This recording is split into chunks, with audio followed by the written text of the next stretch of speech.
Teología moral número 5, vamos a ver los mandamientos 7, 8 y 10. Bien, el séptimo mandamiento prohíbe tomar o retener el bien del prójimo injustamente y perjudicar de cualquier manera al prójimo en sus bienes. Prescribe la justicia y la caridad en la gestión de los bienes terrenos y de los frutos del trabajo de los hombres. Numeral 2402 dice que al comienzo Dios confió la tierra y sus recursos a la administración común de la humanidad para que tuviera cuidado de ellos, los dominara mediante su trabajo y se beneficiara de sus frutos. Los bienes de la creación están destinados a todo el género humano. El hombre, al servirse de esos bienes, debe considerar las cosas externas que posee legítimamente no como suyas, sino también como comunes, en el sentido de que han de aprovechar no solo a él, sino también a los demás. Interesante esta frase, ¿por qué? Porque la Iglesia no está en contra de la propiedad privada, pero dice, esa propiedad debe servir para que se beneficie todo el mundo. Si usted tiene una empresa, debe beneficiar a sus trabajadores. A mí me gustó una vez que vi el concepto que tienen los orientales, creo que en Corea, en Tailandia o en Japón, no me acuerdo qué país, en el cual cuando una gente entra a una empresa es como si entrara a una familia, es adoptado, todas sus necesidades son ya de la empresa. Y entonces así debe ser en todo lo que es el trabajo, ¿verdad? Porque ¿cómo puede haber gente multimillonaria? Porque hay tanta gente pasando hambre. Y entonces, ¿cómo se hicieron tan millonarios? De pronto explotando a los demás, de pronto vendiendo caro algo que era más barato, ¿no? Y haciendo trabajar a alguien, pagándole una miseria mientras ellos agarraban todo el resto.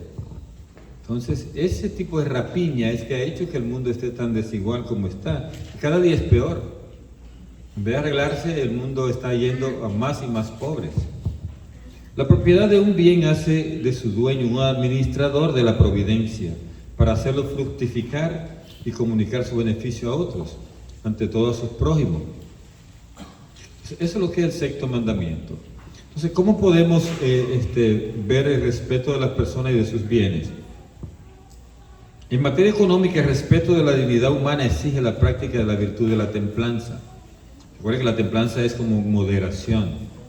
Y va a moderar el apego a los bienes de este mundo, de la justicia, para preservar los derechos del prójimo y darle lo que es debido, y de la solidaridad siguiendo una regla de oro y según la generosidad del Señor.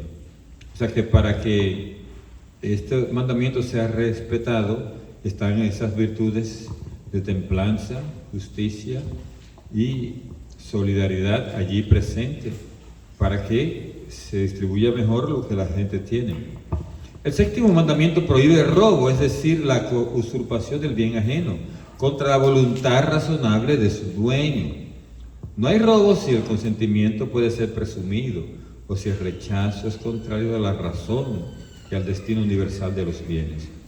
Vamos a ver por parte de esto, porque prohíbe la usurpación del bien ajeno contra la voluntad razonable de su dueño. Si usted coge algo prestado y no lo devuelve, está en contra de la voluntad del dueño, que el dueño se lo prestó y esperaba devolución. ¿Entiende? Entonces, también aquí nos habla de que el consentimiento puede ser presumido y ahí no hay robo. Vamos a suponer que alguien te regale o te diga, mira, llévese esos muebles, si usted puede me lo paga, y si no, no hay problema, lleve estos muebles y úselo. Si yo lo necesito, yo se lo quito, pero si no lo necesito, ahí se queda con ellos. Eso es como presumir el consentimiento. Entonces allí no hay robo si usted se queda, porque la otra persona no mostró interés en recuperarlo, ¿verdad? Entonces, a eso se refiere. Pero al contrario dice, si realmente hay un rechazo contrario a la razón y al destino universal de los bienes, la persona se expropia de algo, pero no le da el uso que requería cuando se hizo esa alianza con esa persona, ¿de acuerdo? Digamos que alguien te presta un carro o te lo deja a ti en cuidado mientras se va a otro país de vacaciones o a trabajar. O sea, él te dice, bueno, te autorizo a que el carro lo use para ir a tu trabajo, ¿verdad? Pero no puedes ni hacer esto ni hacer lo otro con el carro. Entonces allí sería algo contrario a la razón y al destino o lo que quería el dueño, ¿verdad? Con esto. Las promesas deben ser cumplidas, dice, y los contratos rigurosamente observados, en la medida que el compromiso adquirido es moralmente justo. Y atiendan a esto, que hay ahora mismo una palabra que se llama ludopatía. Yo la puse ahí para recordarme que es un problema que hay de gente que son jugadores compulsivos, así como hay compradores compulsivos también. Y dice el Catecismo en el 24:13 que los juegos de azar, las apuestas, no son en sí mismas contrarias a la justicia. No obstante, resultan moralmente inaceptables cuando privan a la persona de lo que es necesario para atender a sus necesidades o las de los demás. O sea, usted juega a la loto, bueno, si usted quiere jugarla, jueguele, ¿verdad? O sea, eso no es contrario a la ley de Dios, ¿de acuerdo? Juegue su lotería, jueguela. Pero, atienda a esto, no puede usted perjudicar a sus hijos ni a usted mismo por el hecho de emplear dinero en eso. Yo me considero ridículo, ¿verdad? Yo no juego. Porque, pues digo yo, usted compra un boleto y es una posibilidad, una en 50, en que sé yo cuántos millones. Digo yo, pero olvídese de eso. O sea, a mí me están sacando la plata, ¿no? O sea, con eso. Y hay gente que le meten 5, que le meten 10, que le meten 20, que le meten 100. Y entonces eso aumenta su posibilidad de un poquito, pero ni siquiera mucha. O sea, es como algo ridículo realmente. Eso considero yo sobre el jugar lotería y demás. Pero dice que no es contrario a la justicia eso, ¿verdad? Si a usted le gusta, juéguelo. Pero es inaceptable cuando usted se juega el sueldo completo. Ya no tiene con qué comer o con qué vestirse o con qué ayudar. ¿Entiende? Y hay gente que juega en la lotería diciendo, ay Dios mío, si me da el premio, yo voy a montar un asilo de ancianos y un hogar de niños, no sé qué. Yo creo que Dios le está mirando y diciendo, sí, yo sé que tú lo vas a montar. Cuando te veas millonario te vas a olvidar de todas esas promesas, ¿no? Entonces mejor no le damos. Es un pecado contra la dignidad de la persona y sus derechos fundamentales reducirlo por la violencia a la condición de objeto de consumo o fuente de beneficios. O sea, ningún ser humano puede ser vendido como persona, eso es la esclavitud, ni tampoco utilizado de manera como esclavo, ¿verdad? Inclusive lo que llaman trata de blancas, que es la prostitución, o sea, los que se encargan de las prostitutas y cobran por eso, por encargarse de ellas, eso es contrario, dice, contrario a la dignidad de la persona. Entonces, de la integridad de la creación, se recuerdan que el Papa Francisco habló mucho del cuidado de la creación, de la casa común, y el séptimo mandamiento está ahí metido en esto, porque exige el respeto de la integridad de la creación. Los animales, las plantas, los seres inanimados están naturalmente destinados al bien común de la humanidad pasada, presente y futura. No podemos, porque queremos más comodidad, arrasar con todo, ¿verdad? Para darle comodidad a los que están. Eso estaba pasando con las plantas, que porque nosotros queríamos papel para escribir, papel para el baño, papel para la mano, ya ni toallas se quiere la gente usar, sino toallas de papel. Y todo por ahí, la generación actual estaba acabando con todos los árboles de la naturaleza que tenemos en el mundo. Y esto, gracias a Dios, ha parado un poco, porque hay leyes estrictas que han surgido, en el cual se combina a la gente a reciclar, se combina a la gente a utilizar otra vez una bolsa de papel, perdón, de plástico, o no la de plástico, la otra de tela y demás. Entonces hay un poco más de conciencia. A mí me da mucha pena cuando va a los países de uno que la gente no tiene esa conciencia. No se recicla, no tiran toda la basura junta, ¿no? Entonces eso es parte de este mandamiento, no hay un cuidado de la creación. Entonces, dice, los animales son criaturas de Dios. que los rodea de su solicitud providencial. Por su simple existencia lo bendicen y le dan gloria. El animal es el que el primero se da cuenta de la existencia de Dios, o da cuenta de la existencia de Dios. ¿Saben por qué? En la mañana, a las 6:15 de la mañana todos los días, hay un pajarito que llega por cerca de la casa y da cuenta de que Dios existe, alabando a Dios a través de su trino, ¿verdad? De su canto. Y hay muchas formas que nos hemos dado cuenta que los animales perciben todo lo que tiene que ver con Dios. Una vez, una situación aquí en Estados Unidos, el Papa Juan Pablo II vino, ¿verdad? Vino a este país, y entonces le pusieron un servicio de seguridad a él. Y el Papa entró a una capilla a adorar al Señor. Y entonces los perros que tenían que cuidar de que no se le acercara nadie al Papa, comenzaron a hacer un poco como de molestia, de que había alguien más con el Papa ahí. De que ellos querían hacer notar que él no estaba solo, que tenían que cuidarlo ahí, que había alguien más con él. Y lo decían lo del servicio, pero no es más nadie, él está solo ahí en la capilla. Y entonces le explicaron al Papa y él dijo, sí, el perro está reconociendo que aquí hay alguien más. Y ese es el Señor que está ahí en el Santísimo Sacramento. El perro, ¿se ha dado cuenta, verdad? Entonces, los animales tienen esa sensibilidad cuando va a pasar algo, cuando va a llover, cuando va a haber terremoto, cuando va a haber catástrofe. Ellos lo perciben antes que nosotros. ¿Entienden? Entonces, eso es lo que está diciendo aquí, que Dios le ha dado a ellos, a los animales, una solicitud providencial, dice. Y dice, ellos bendicen y dan gloria a Dios. También nosotros tenemos que tener ese aprecio a los animales por el hecho mismo de ser criaturas de Dios también. Entonces, nosotros crecimos una generación que los perros los tiraban al patio, ¿no? Y le daban patadas y todas esas cosas, los perros de la calle. Sufrían muchísimo los pobres perritos, ¿no? Pero ahora se fue al extremo, ¿no? Los perros hasta los acostamos en las camas, ¿no? Y todavía le metemos ropita de invierno, ropita de verano y que no sé qué, y el heladito de perro y la de cuánto. Esas son como cositas exageradas que estamos yendo al otro extremo. Entonces dice, los experimentos médicos y científicos en animales son prácticas moralmente aceptables si se mantienen dentro de límites razonables y contribuyen a curar o salvar vidas humanas, ¿verdad? Entonces, el utilizar esos experimentos en los animales es algo meritorio si sirven para salvar vidas humanas, porque el ser humano está por encima del animal, cualquiera que sea, aunque esté en extinción. No nos cuidamos de que los seres humanos se multipliquen y entonces hay animales que están en extinción que estamos cuidándolos más de la cuenta. O sí es bueno cuidarlos, pero poner atención también al ser humano.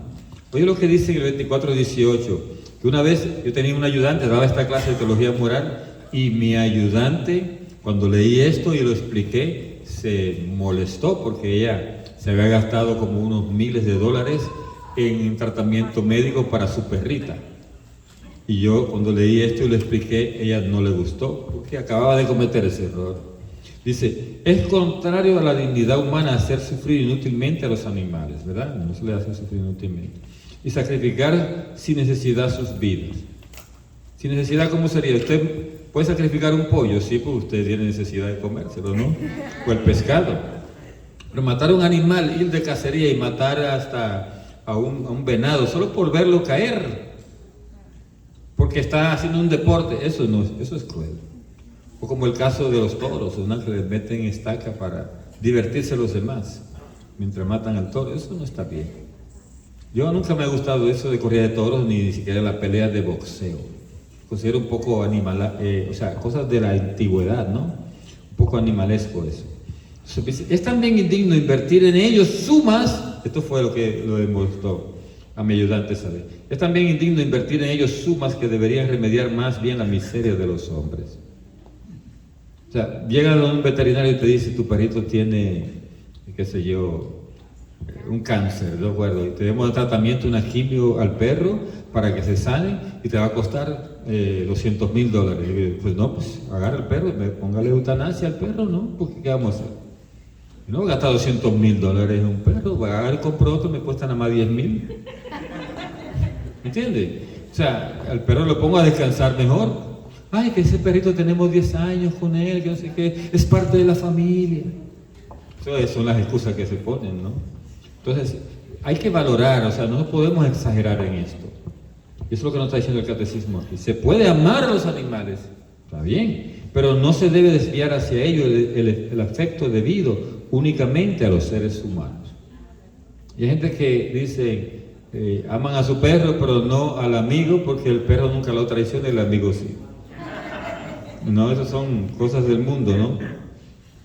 Aquí dice una nota que dice que los numerales que siguen el séptimo mandamiento deben ser parte de un estudio sobre la doctrina social de la Iglesia. Así que lo vamos a brincar todos nosotros y nos vamos para a los numerales 24, 43. Vea que brincamos del 18 al 43. Dios bendice a los que ayudan a los pobres y reprueba a los que se niegan a hacerlo. El amor de la Iglesia por los pobres pertenece a una constante tradición. Está inspirada en el Evangelio de las Bienaventuranzas, en la pobreza de Jesús, en su atención a los pobres. El amor a los pobres es también uno de los motivos del deber de trabajar con el fin de hacer partícipe a que se halle en necesidad. La Iglesia Católica tiene una tradición de amor a los pobres muy arraigada, desde el principio. Y la mayoría de organismos que son de ayuda nacieron en la Iglesia Católica, los hospitales, los sitios para los manicomios, los sitios para cuidar a los ancianos, los sitios para los niños huérfanos. Todo esto fueron parte de instituciones nacidas de la Iglesia Católica. Y hoy por hoy mantiene eso.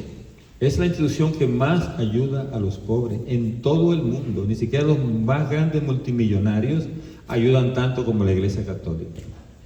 En muchos países, cuando ha habido catástrofe, la primera organización que se aparece es la organización de la Iglesia Católica, Caridades Católicas, que aquí se llama Catholic Charities, ¿verdad? Se llama aquí en Estados Unidos. Y entonces es la primera que ayuda. Nosotros, si queremos hacer obras de misericordia, tenemos que buscar las instituciones que sean católicas, porque hay varias que salen en televisión que se anuncian constantemente, no son católicas, son instituciones privadas que utilizan la mayor parte de los recursos que reciben en sus beneficios personales, en tener buenos transportes, buen alojamiento y cosas por el estilo. Se gastan un porcentaje muy alto, lo que llaman gastos operacionales. Entonces, no se lleve usted de eso que sale en la televisión, averigüe, ¿verdad? Los salesianos, San Vicente de Paúl, muchas instituciones que tiene la Iglesia que ayudan realmente a los pobres, ¿verdad? Entonces dice San Juan Crisóstomo, oye esta frase de San Juan Crisóstomo, decía, no hacer participar a los pobres de los propios bienes es robarle y quitarle la vida. Lo que poseemos no son bienes nuestros, sino los suyos. Es una frase fuerte. Usted tiene el armario lleno con ropa con etiqueta que nunca la usó. Esa ropa ya no le pertenece.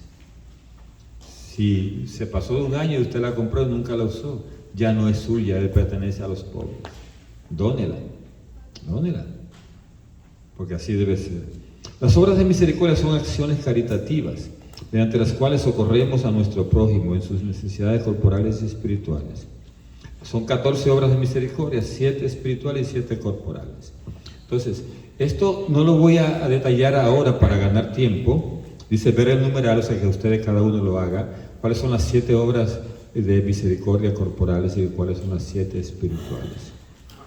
Pero es necesario que aprendamos sobre esto y que ejecutemos.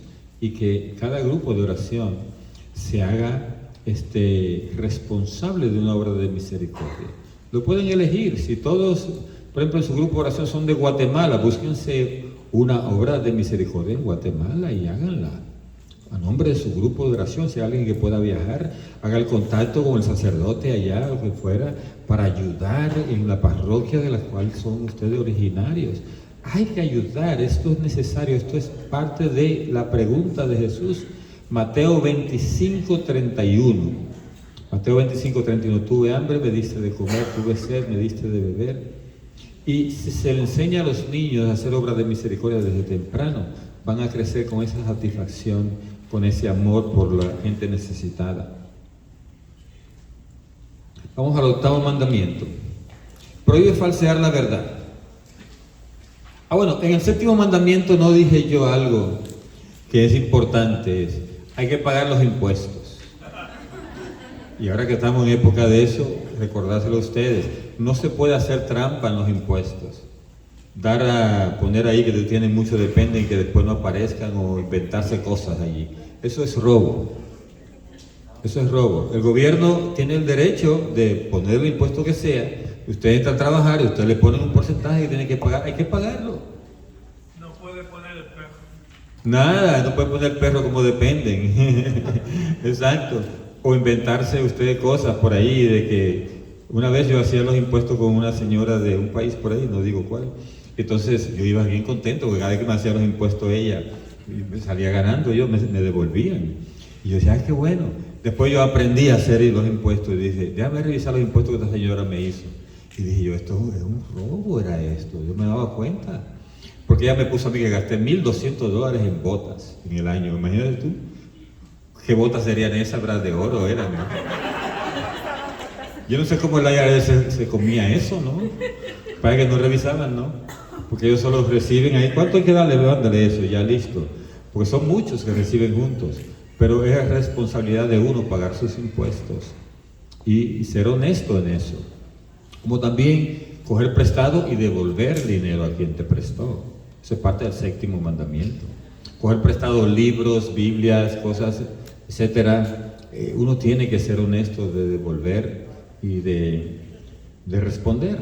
Usar una tarjeta de crédito y llenar hasta el tope y después declararte en bancarrota, eso es robo también. Eso es robo. Y a veces he visto gente que son gente metida en la fe, que en esa parte como que se le va la nota, ¿no? ¿Entiendes? Y se olvidan de que eso es robar. Entonces es muy peligroso eso, hay que tenerlo bien en cuenta. Vamos entonces sí al 8º mandamiento. Prohíbe falsear la verdad en las relaciones con el prójimo. Este precepto deriva de la vocación del pueblo santo a ser testigo de su Dios, que es y que quiere la verdad. Dios es verdad. Entonces las ofensas a la verdad expresan mediante palabras o acciones un rechazo a comprometerse con la rectitud moral. Son infidelidades básicas frente a Dios y en este sentido socavan las bases de la alianza. O sea, el hombre busca naturalmente la verdad, está obligado a honrarla y a atestiguarla. Todos los hombres, conforme a su dignidad de ser personas, se ven impulsados por su misma naturaleza a buscar la verdad. Además tienen la obligación moral de hacerlo, sobre todo con respecto a la verdad religiosa. Lo que dije antes, ¿verdad? Estamos obligados a buscar la verdad y seguirla, ¿verdad?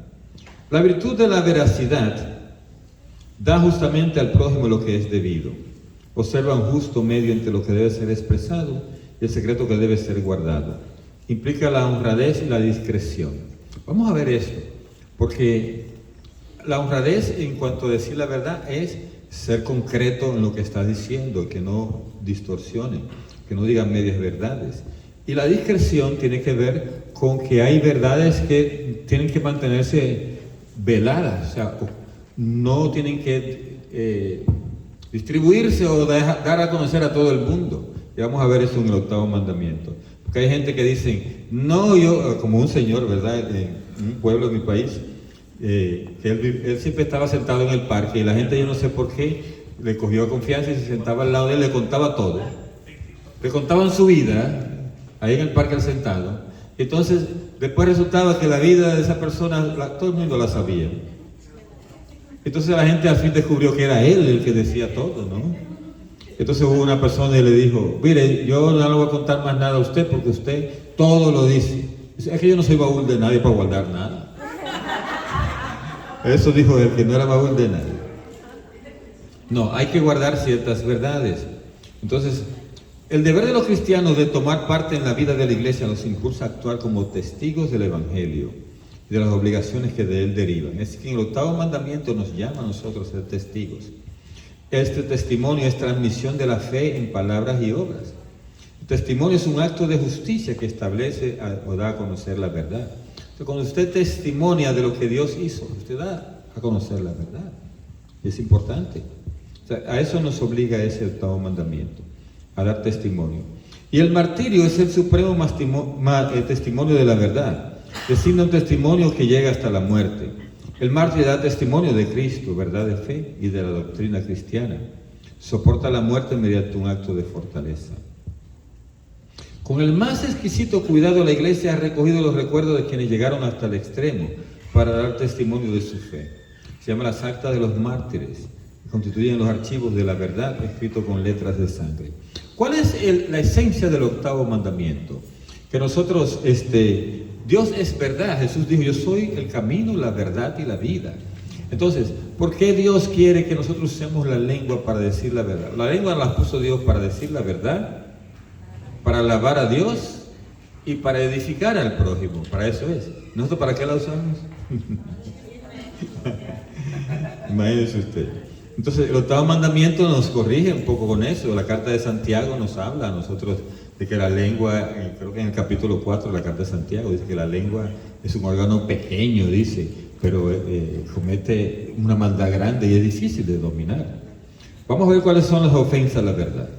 Está el falso testimonio y el perjurio que mencionamos antes, ¿verdad? Entonces dice, una afirmación contraria a la verdad posee una gravedad particular cuando se hace públicamente. El falso testimonio es decir una mentira públicamente. Ante un tribunal, eso sería el falso testimonio. Cuando es pronunciado bajo juramento se trata de perjurio, ¿verdad? Ya hablamos de eso. Entonces, si es respecto a la reputación de los demás, prohíbe toda actitud y toda palabra que le pueda causar daño a alguien más, ¿verdad? Y somos culpables de tres cosas. Hay tres formas de ofender la verdad. Es el juicio temerario. Esto es importante, que la gente hace mucho juicio temerario. O sea, un sacerdote me decía a nosotros, cuando estábamos jóvenes, que hay que ser bueno y parecerlo, ¿verdad? ¿Qué quiere decir? Porque hay gente que son buenas, pero no parecen buenas. Y hay gente que son malas y no parecen malas. Te andan con unas sonrisitas ahí de plástico y tú se la compras muchas veces. Entonces, basado en eso, hay personas que hacen lo que llaman juicio temerario, que es que usted admite como verdadero sin tener para ello fundamento suficiente, un defecto moral en el prójimo. Hay gente que dice, ay, este tiene cara de borracho. ¿Usted qué sabe? ¿Verdad? Por cara no, cara vemos, corazones no sabemos. Hay gente que se ha convertido al Evangelio, que se ha convertido al Señor y se le quita la cara de borracho, pero a otros se le queda. ¿Entiendes? Se le queda como una marca allí, ¿verdad? Pero no podemos hacer juicio temerario. Es cuando usted evalúa algo sin saber. A mí me parece, yo creo, yo siento. No, eso no vale. Entonces está la maledicencia. Es que sin razón objetivamente válida manifiesta los defectos y la falta de otros a personas que los ignoran. Si por ejemplo el hermano aquí, ¿verdad?, me contó algo y es algo, una conducta inapropiada de parte de él, pero me lo cuenta en confidencia y yo se lo ando compartiendo a otras personas. Eso se llama maledicencia. Significa hablar mal, dicencia, decir, ¿ve? Mal, hablar mal de otro. Entonces, podemos hablar mal de otro por un testimonio que dio otra persona. Eso sería ya el chisme, ¿sí o no? Cuando es algo que él me contó, yo hablo de lo que él me contó. Yo estoy hablando de una verdad, ¿sí o no? Pero estoy hablando mal de él porque estoy diciendo una verdad que no debía saberse. ¿De acuerdo? Pero si ya yo se lo cuento aquí a Freddy y Freddy lo tira para adelante, el diácono me dijo que el hermano, ¿cómo es? ¿Cuál es su nombre? El hermano de Dimas hizo tal cosa y otra cosa y le pone un poco de exageración y eso más. Entonces ya se convierte en chisme. ¿De acuerdo? Entonces eso, y cae entre la maledicencia. O sea que hay diferentes categorías de maledicencia. Es esa y después el chisme está ahí metido. Está la calumnia, que es ya la más alta, que es en la que mediante palabras contrarias a la verdad usted daña la reputación de otros y da ocasión a juicios falsos respecto a ello. La calumnia es algo que tiene que ver con una mentira, o sea que se tuerce la verdad. Entonces ahí se convierte en calumnia. A mí me encantaba Padre Luis Toro porque él decía que cuando venía un hermano separado a discutir con él, él le decía, ¿y usted quién le dijo eso? Eso es calumnia, ¿verdad? Porque hay algunas precisiones que ellos tienen que son inadecuadas. Por ejemplo, cuando dicen, María tuvo más hijos, ¿y usted qué sabe? Eso es calumnia, decía él, ¿verdad? Porque en la Biblia no te pone los hermanos de Jesús, pero no pone los hijos de María. Nunca lo pone, hijos de María, no pone más hijos. O sea, ahí se inventaron esa parte. Y tienen que analizar, y él mismo demostraba de dónde eran esos famosos hermanos de Jesús, quiénes eran, y las mamás de ellos están los nombres ahí incluso, en la Biblia. Solo que tienen que buscarlo delicadamente, ¿verdad? Pero están ahí. Entonces hay otras muchas cosas sobre lo que los sacerdotes han hecho, cosas por el estilo, a veces son exageraciones de la verdad.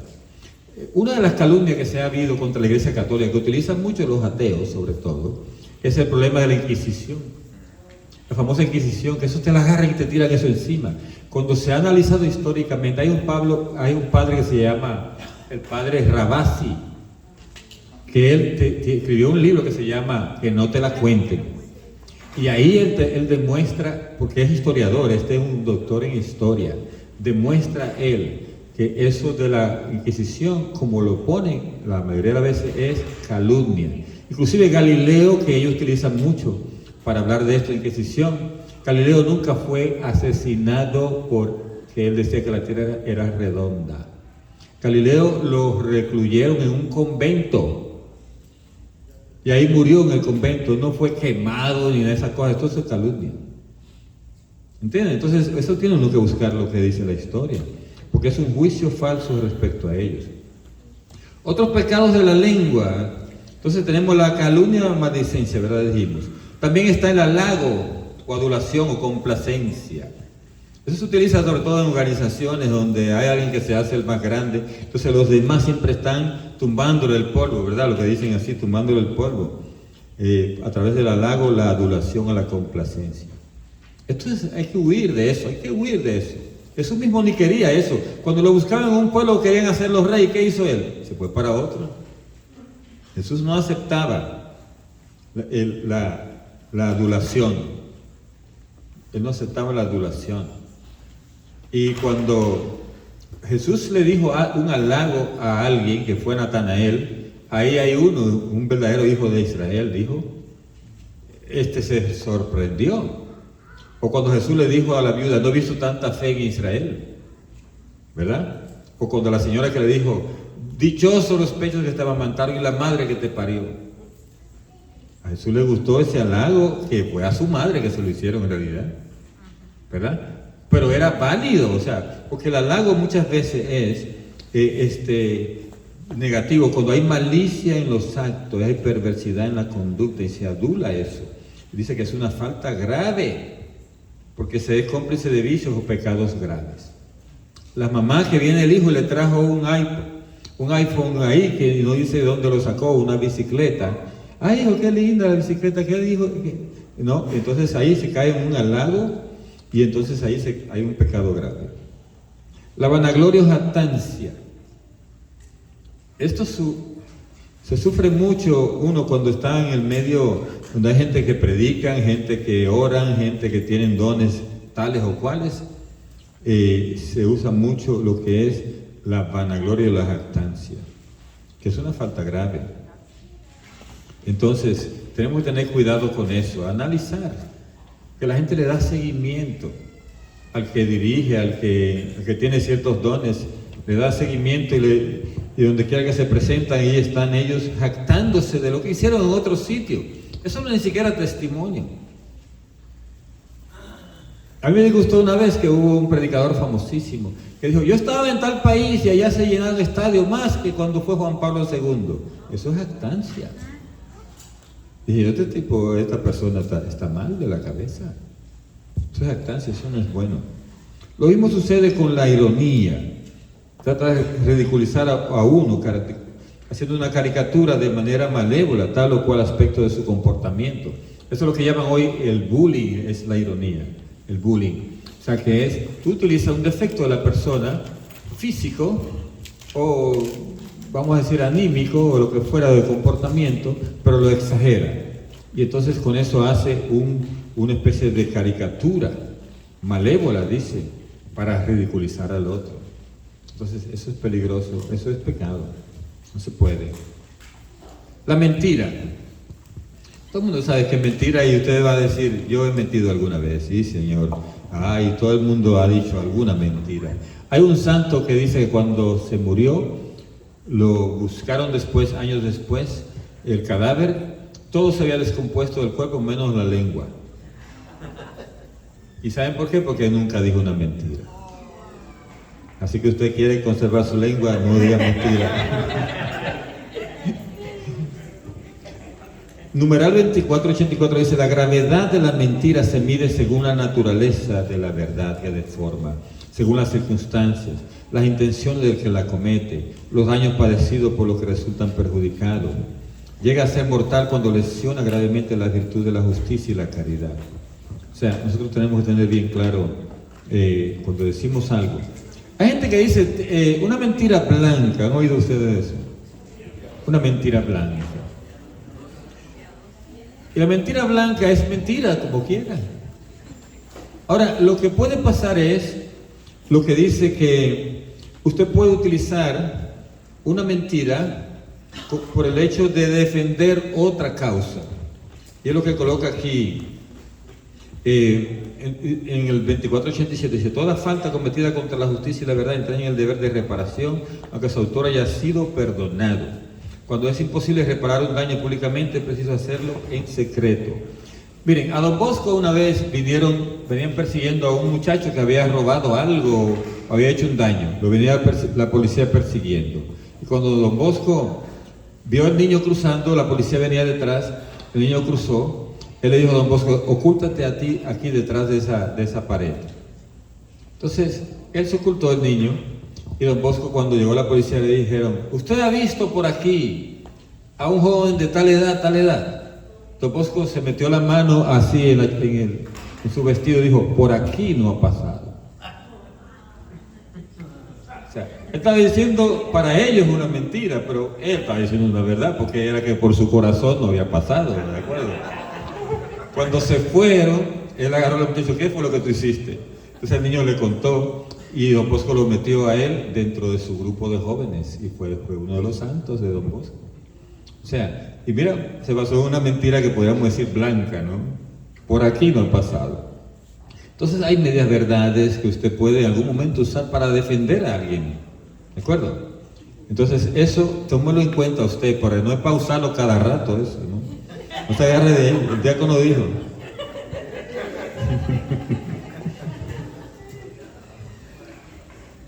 Ok. Dice, respecto a la verdad, derecho a la comunicación de la verdad no es incondicional. Todos deben conformar su vida al precepto evangélico de amor fraterno. Exige en las situaciones concretas estimar si conviene o no revelar la verdad a quien la pide. No a todo el que pide una verdad usted tiene que revelársela. Porque no tiene por qué revelarla. Porque si el otro no necesita esa verdad, ¿para qué decirla? O sea, no va a ayudar en nada. Por eso que dice aquí esto: la caridad y el respeto de la verdad deben dictar la respuesta a toda petición de información o de comunicación. El bien y la seguridad del prójimo, el respeto de la vida privada, el bien común son razones suficientes para callar lo que no debe ser conocido o para usar un lenguaje discreto. ¿De acuerdo? Un lenguaje discreto. Usted ve una situación, digamos, inadecuada en un servidor, en otro servidor, alguien que ayude en la iglesia, sacerdote o diácono, lo que fuera, ve una situación que no es dañina en el sentido de que no ha dañado directamente a otra persona. Vamos a suponer, una vez una secretaria viene y me dice: el padre vino borracho. Y yo ni le pregunté ni nada, yo no sé para qué ella dijo eso. ¿Eso qué hace? Disminuye inmediatamente el concepto que yo tengo de ese sacerdote. Y entonces yo dije: ¿para qué ella tuvo que decir eso? Ahí ella no fue discreta, ¿verdad? Eso era como para orar, nada más.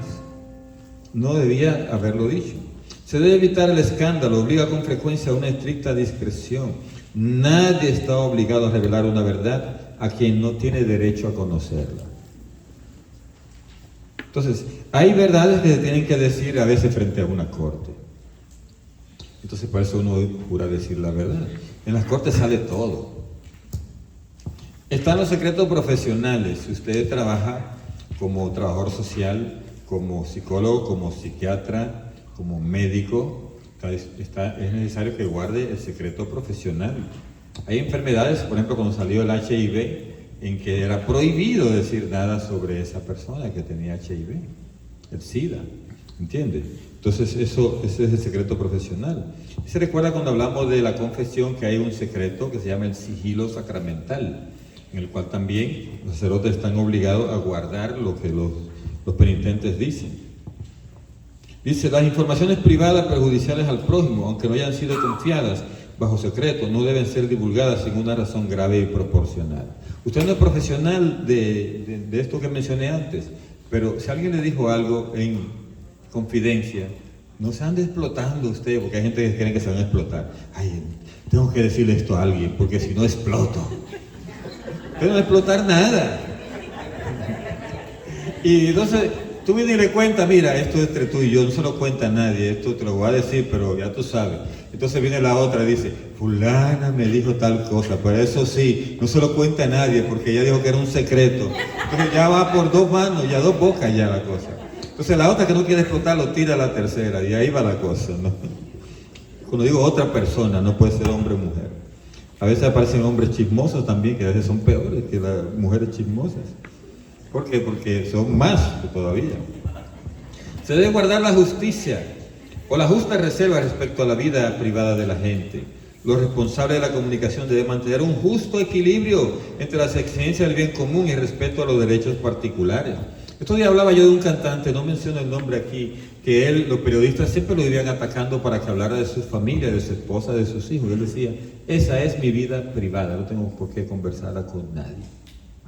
Y así se ha mantenido. Entonces, eso es importante, que se respete la vida privada de la gente.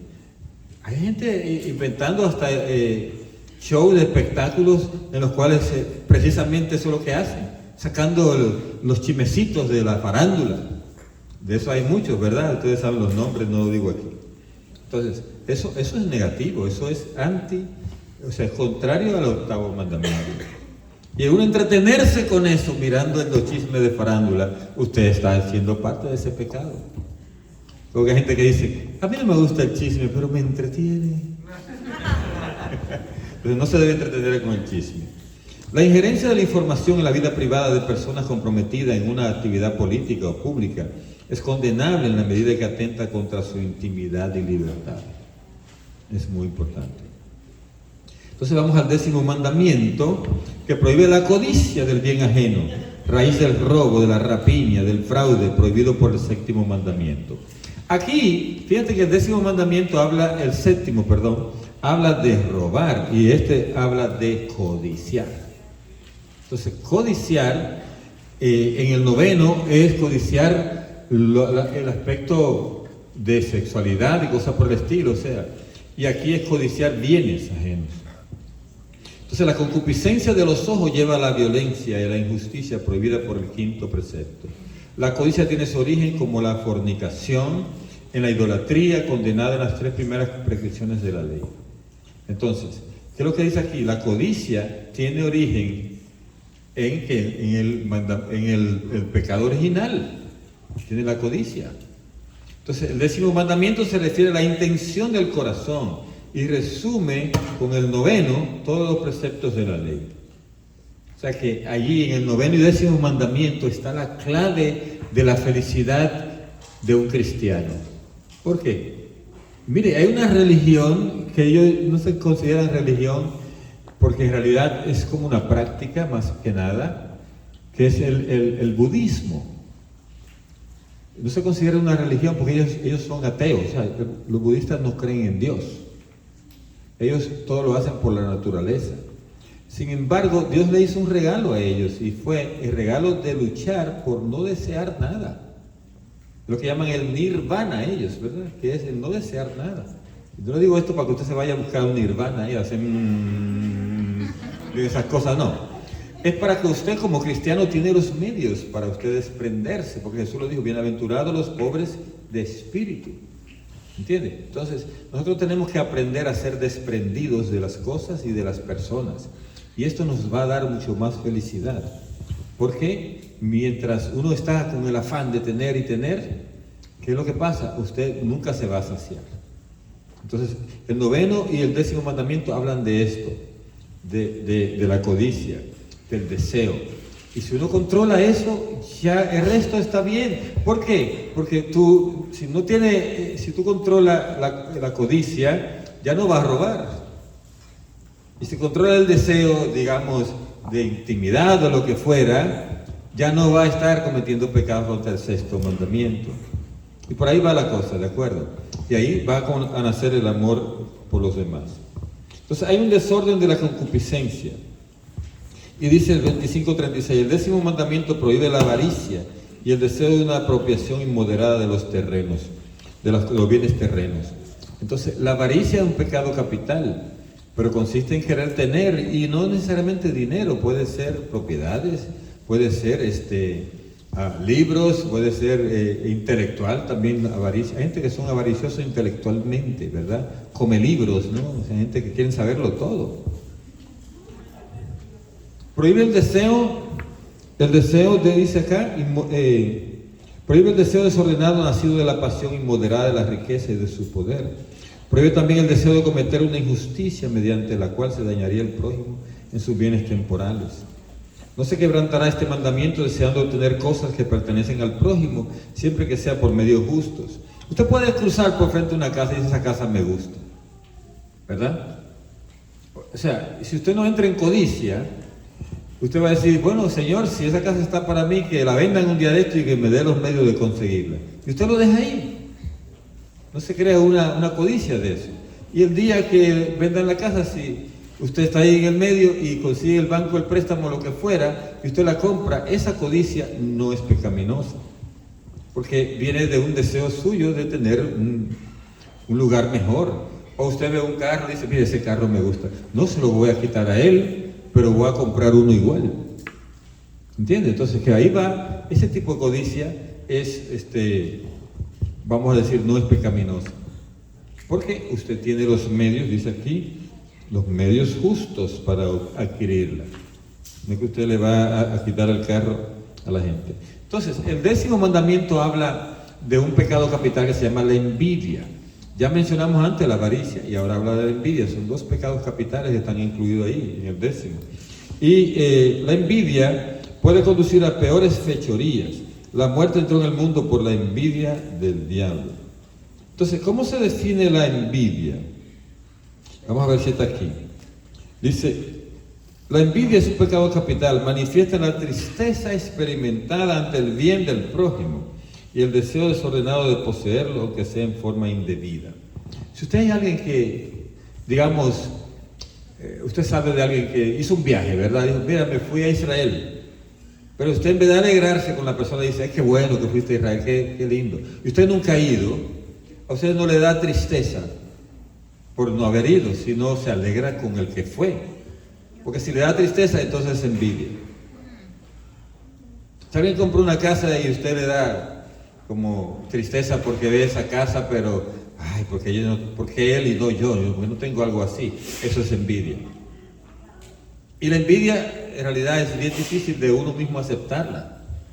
Nadie se dice envidioso. La gente puede decir, yo soy corajudo, yo soy como dice aquí, aquellos que de nada se incomodan, ¿no? ¿Verdad? Usted puede decir que usted es una gente enojona. Hay gente que lo dice bien claro, yo soy enojón. O sea, como para que se le quiten de al lado, ¿no? ¿Verdad? Pero nunca nadie dice, yo soy envidioso. Usted olvida decir que alguien que es envidioso. Siempre tiene que decírselo otro a uno, que uno es envidioso. Nadie reconoce que es envidioso. Porque la envidia es como una especie de cáncer, de lacra, de lepra espiritual. Entonces, ¿qué pasa con el que tiene envidia? Dice que puede llevar a un mal grave, a un pecado mortal, cuando usted desea lo que tiene el prójimo. Y entonces dice aquí que hay un deseo desordenado de poseer eso. Y entonces el envidioso se pone triste cuando los demás adquieren algo. Y se alegran cuando los demás pierden algo. Entonces ahí viene la envidia. Es una forma de medirla. La gente se alegra y dice, mira, tú sabes que fulano, la motocicleta Harley, que no sé qué, que compró, se desbarató. Y usted dice, yo solo decía, yo sé, Era que usted deseaba tener una y no la tuvo y entonces ya se alegró porque el otro se le desbarató. Ya no tiene ninguna, ni usted ni él. Eso es envidia. Envidia, tenga cuidado con eso. Y esa envidia, el asunto de la envidia es que tiene a veces raíces en la familia, cuando se educa a los hermanos, a los primos, unos que tienen, otros que no tienen, y entonces ahí se crea la envidia, ahí comienza a nacer eso.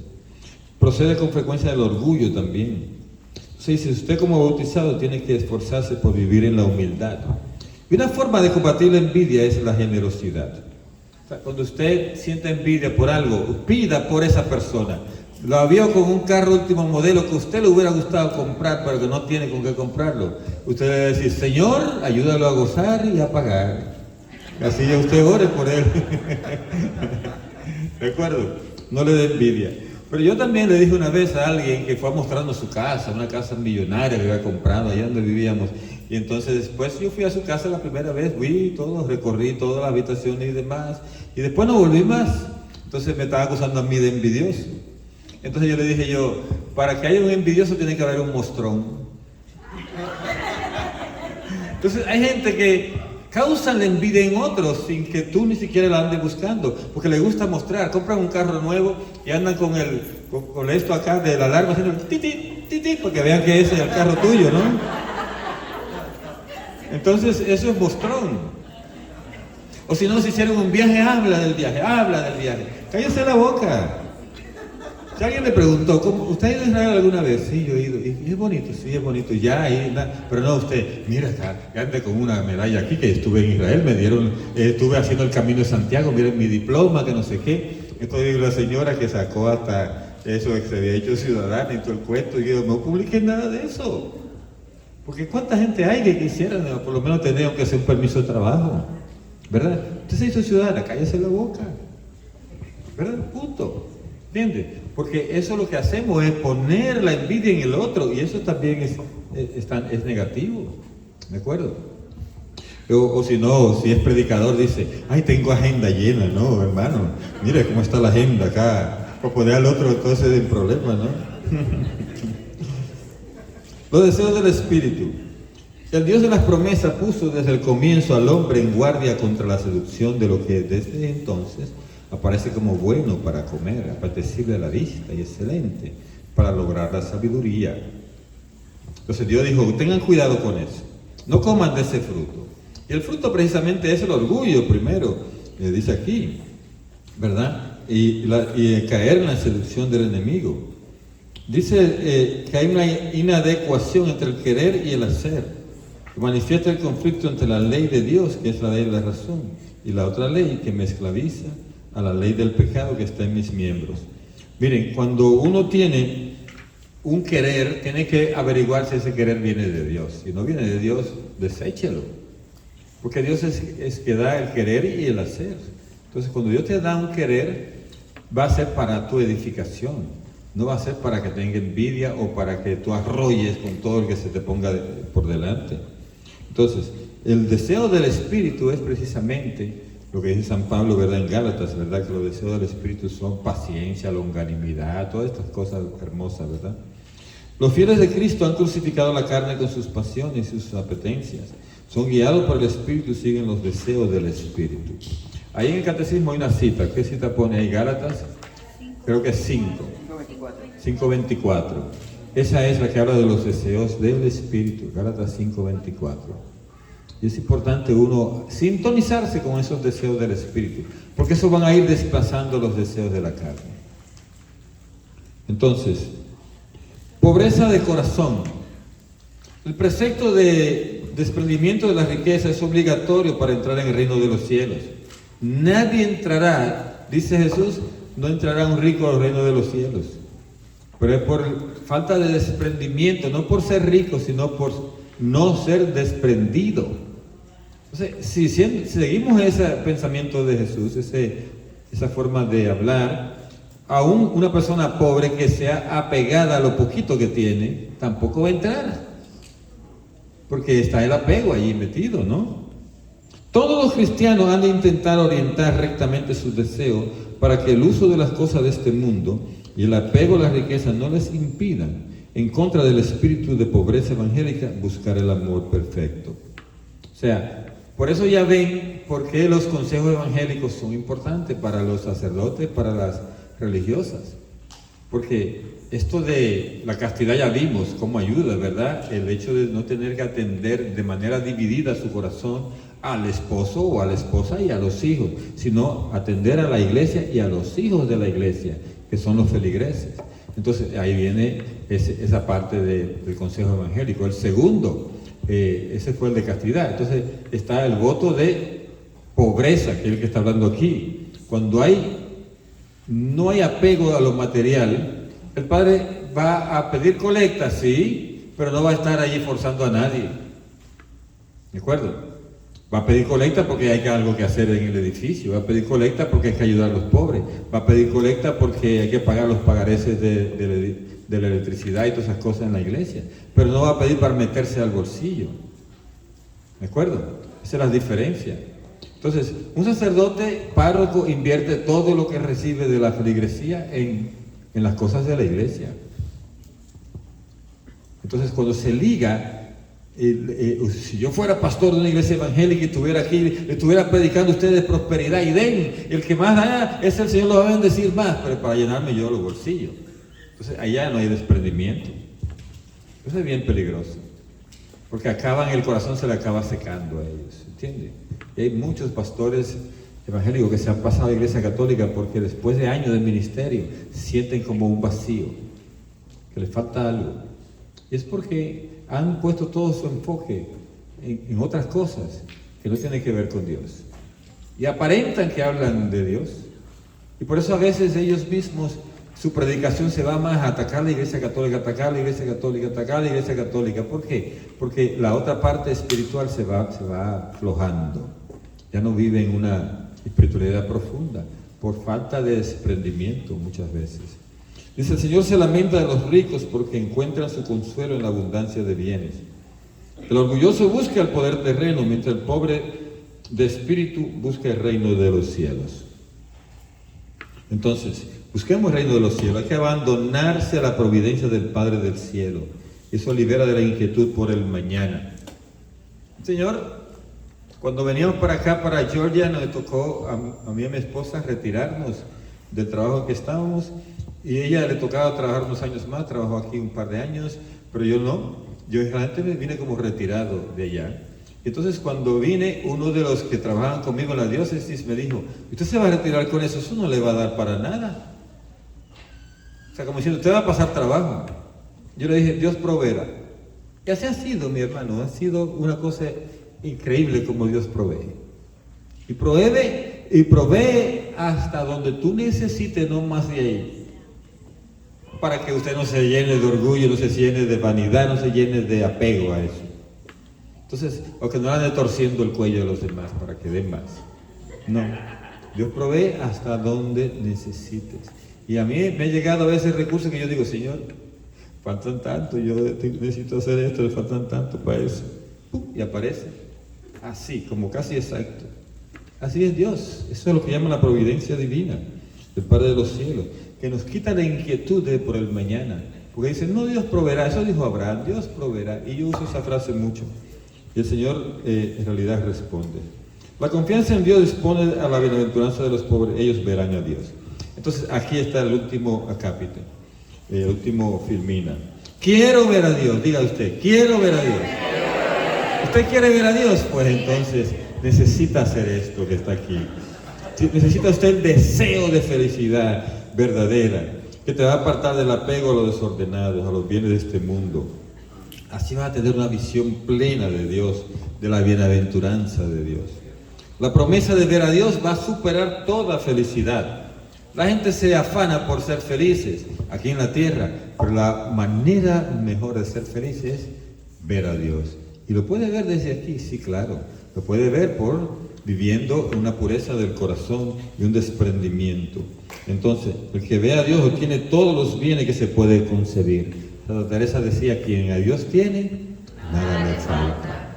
Así que eso es lo que necesitamos nosotros. Corresponde, por tanto, al pueblo santo luchar con la gracia de lo alto para obtener los bienes que Dios promete. sea, la gracia de lo alto nos da a obtener esos bienes. Para poseer y contemplar a Dios, los fieles cristianos mortifican sus concupiscencias y con la ayuda de Dios vencen las seducciones del placer y del poder. Hay seducciones del poder y del placer. Jesús la tuvo también a través de Satanás, que lo tentó con el poder y lo tentó con el placer. Convierte las piedras en pan, eso era placer. Y el poder, tírate de aquí o esto, o el poder, te postra y me adora, te daré todos estos reinos. Ese es el poder. Jesús no cayó en esa tentación. Nosotros a veces podemos caer, que queremos dominar, queremos ser reconocidos. Y las redes sociales, fíjense, en cierto sentido, tienen un beneficio porque el mensaje de Dios se lleva a muchos sitios, pero tienen una seducción también del poder, porque mientras más like quiero. Yo una vez cuando abrí las redes sociales, sobre todo en YouTube o Facebook, yo publicaba algo y estaba pendiente, a ver, ¿cuántos likes tengo? A ver, todos los días con eso. Y dije, yo tengo que salirme de esto no puede dominarme a mí. Ahí yo publico y que vea el que quiera ver.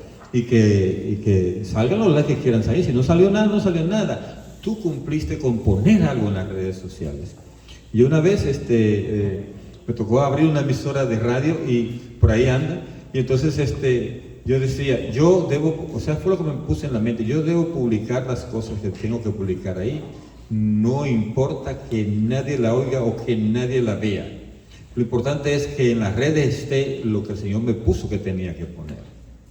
Y el día que tal, aunque sea una persona que vea y esa persona sea edificada con eso tuviste el pago ya, el mérito que necesitaba. Así es que va esto. Porque no podemos nosotros dejarnos arrastrar por esto de la ambición de poder o de ser reconocido. Esto es muy importante. Pues bien, con eso terminamos este otro tema. Vamos a la